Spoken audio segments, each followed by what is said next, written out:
एक बच्चा जिसे संस्कृत इसीलिए नहीं पढ़ने दी गई क्योंकि वो ब्राह्मण जाति से संबंध नहीं रखता था। एक बच्चा जो कि जब बड़ा होकर लंदन स्कूल ऑफ इकोनॉमिक्स गया, वहां पे रिसर्च करके जब भारत लौटा तो उसको छुआछूत यानी अनटचेबिलिटी का एक नया ही रूप दिखने को मिला। एक बच्चा जब छोटा था तो उसे सार्वजनिक कुएं से यानी पब्लिक वेल से पानी पीने नहीं दिया गया। एक बच्चा जब बड़ा होके जब उसे जॉब मिली और जिस कुर्सी पे वो बैठता था, शाम को आके उस कुर्सी को पियन धोता था क्योंकि ये मानना था कि वो जो आदमी है वो दूषित है।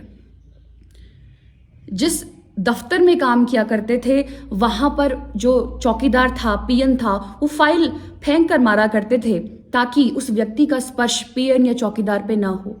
मैं बात कर रही हूँ बाबा साहेब अम्बेडकर की। आज बाबा साहेब अम्बेडकर की पुण्यतिथि पर हम सब की तरफ से उन्हें कोटि कोटि नमन। हम हिमाचलवासी, भारतवासी अम्बेडकर के भारत में पैदा होने के लिए मैं मानती हूँ हम लोग लकी हैं।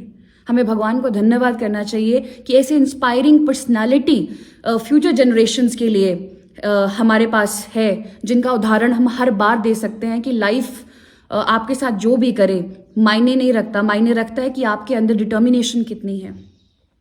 बाबा साहेब अम्बेडकर का जन्म 1891 में महाराष्ट्र के रत्नागिरी में हुआ। आप सभी जानते हैं कि पिछड़ी जाति से ये बच्चा आता था। पिताजी फौज में थे, लेकिन फिर भी फौज में होने के बावजूद बच्चे को पढ़ाना, किस स्कूल में पढ़ाया जाए, ये बड़ी समस्या थी। आप सोच रहे होंगे कि मैं ज़मीन पे क्यों बैठी हूँ, मैं आपको बताऊंगी।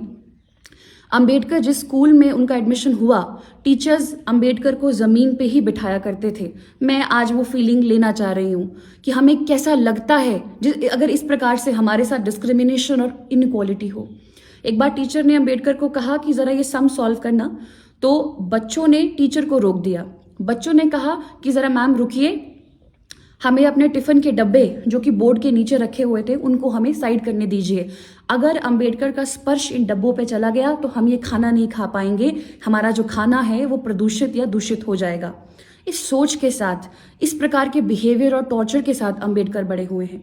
जिस रिक्शा में बैठकर अंबेडकर जाते थे, रिक्शा वाले को पता चला कि ये निचली जाति का है, महार जाति का है, तो वो रिक्शा रोक कर बोलते हैं कि अब तू इस रिक्शा को चला।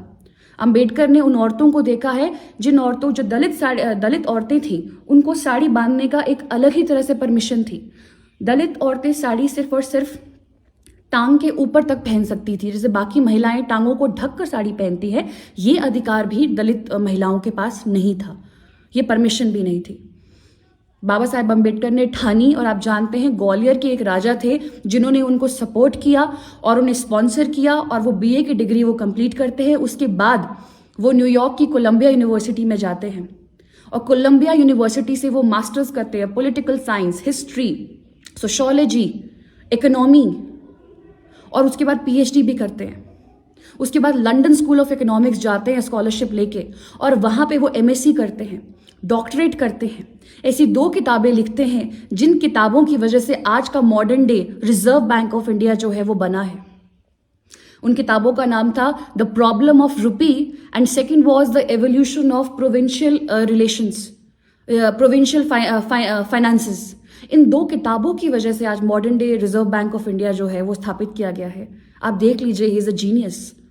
वो एक एमिनेंट स्कॉलर थे, विमेन एमेंसिपेटर थे, पॉलिटिकल लीडर थे, रिफाइंड इकोनॉमिस्ट थे। लेकिन सबसे ज़्यादा ज़रूरी बात है कि उनका जो ये अपनी कम्युनिटी के लिए एक सैक्रिफाइस था, उन्होंने सब कुछ दांव पे लगा दिया।